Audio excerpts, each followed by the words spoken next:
ایک عورت کسی بادشاہ کے محل میں کام کرتی تھی۔ ایک دفعہ ایسا ہوا کہ وہ بیمار ہو گئی اور محل میں نہ جا سکی۔ اس کا ایک جوان بیٹا تھا۔ اس نے اپنے بیٹے سے کہا کہ میں بیمار ہوں تو کچھ دن کے لیے تو جا اور محل میں صفائی کر۔ کہیں بادشاہ ہم سے ناراض نہ ہو جائے۔ ماں کی بات مان کر بیٹا محل میں چلا گیا۔ اتفاق سے وہ لڑکا وہاں صفائی کر رہا تھا کہ اچانک بادشاہ کی بیٹی ادھر سے گزری۔ اس جوان کی نظر جب حسین و جمیل شہزادی پہ پڑی تو اس کا دل بے اختیار تڑپ پڑا اور شہزادی کے عشق میں مبتلا ہو گیا۔ شام کو گھر واپس آیا مگر دل کو قرار نہ ملا۔ رات جاگ کر صبح کے انتظار میں گزاری۔ دوسرے دن جب محل میں گیا تو جستجو میں تھا کہ کسی طرح محبوب کی زیارت ہو جائے مگر وہ اسے کہیں نظر نہ آئی۔ اس دن 4 دن گزر گئے۔ ادھر اس کی ماں کی صحت ٹھیک ہو گئی۔ اس نے کہا کہ بیٹا میں اب ٹھیک ہوں، آج کے بعد تم بادشاہ کے محل میں نہ جانا۔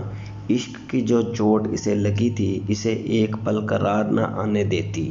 رفتہ رفتہ اس نے کھانا پینا چھوڑ دیا اور اتنا بیمار ہوا کہ چارپائی پہ آ گیا۔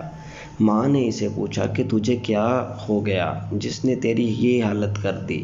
اس جوان نے ہمت کر کے ماں کو سب قصہ سنا دیا۔ ماں بیٹے کی بات سن کر پریشان ہو گئی اور اسے سمجھانے لگی کہ بیٹا تو اپنی حیثیت سے ہی بڑی خواہش کر بیٹھا ہے، اسے بھول جا۔ جا کہاں بادشاہ کی بیٹی اور کہاں ہم غریب لوگ۔ اس نے کہا میں ماں سب جانتا ہوں مگر میرے بس کہ اس کو بلا سکوں۔ اس کا عشق سچا تھا اس لیے ادھر شہزادی کے دل میں بھی کچھ جستجو پیدا ہوئی۔ دوسرے دن شہزادی نے لڑکے کی ماں سے پوچھ لیا کہ جب تم بیمار تھی تو ایک جوان جو محل کی صفائی کے لیے آتا تھا وہ کون تھا؟ اس نے بتایا وہ میرا بیٹا اور اب وہ بیمار ہے اور بستر مرگ پہ۔ شہزادی نے پوچھ لیا کہ کیوں؟ تو ماں نے کہا کہ اگر جان کی امان ہو تو سچ بتاؤں؟ شہزادی نے کہا بتا کیا ہوا؟ اسے یہ قصہ سنا۔ ماں شہزادی کو سب سچ بتایا۔ وہ ایک نظر تجھے دیکھ کر تیرا عاشق ہوا، اس کی خواہش تھی کہ دوبارہ تجھے دیکھے مگر دیکھ نہیں سکا اور اب وہ موت کے قریب ہے۔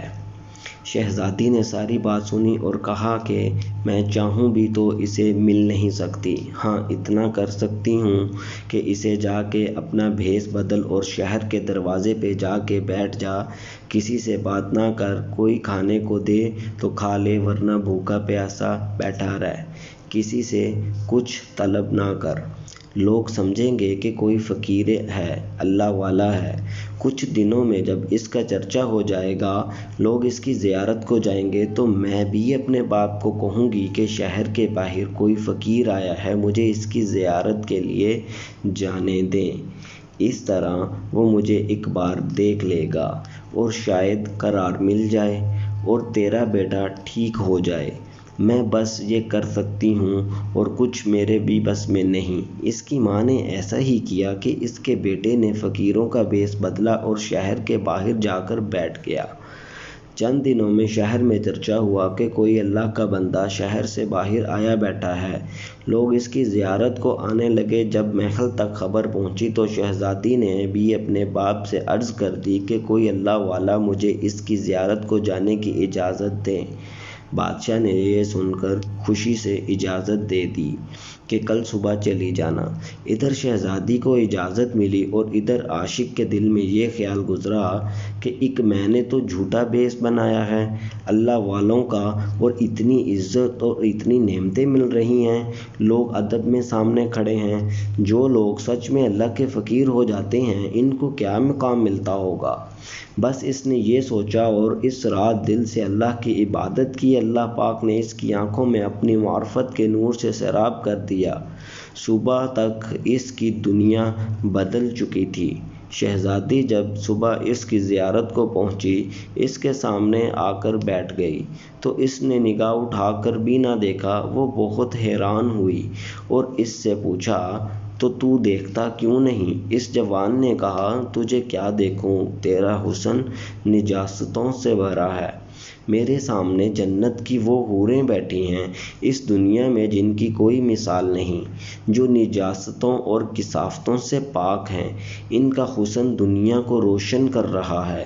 جب شہزادی نے یہ باتیں سنیں تو آگے بڑھ کر اس کے منہ پہ تماچا دے مارا، میری وجہ سے تو یہاں تک پہنچا، جو تجھے نظر آ رہا ہے اب مجھے بھی دکھا۔ جوان نے کہا، اگر تجھے بھی ایسی زندگی چاہیے تو دنیا چھوڑ کر اور میرے ساتھ بیٹھ جا۔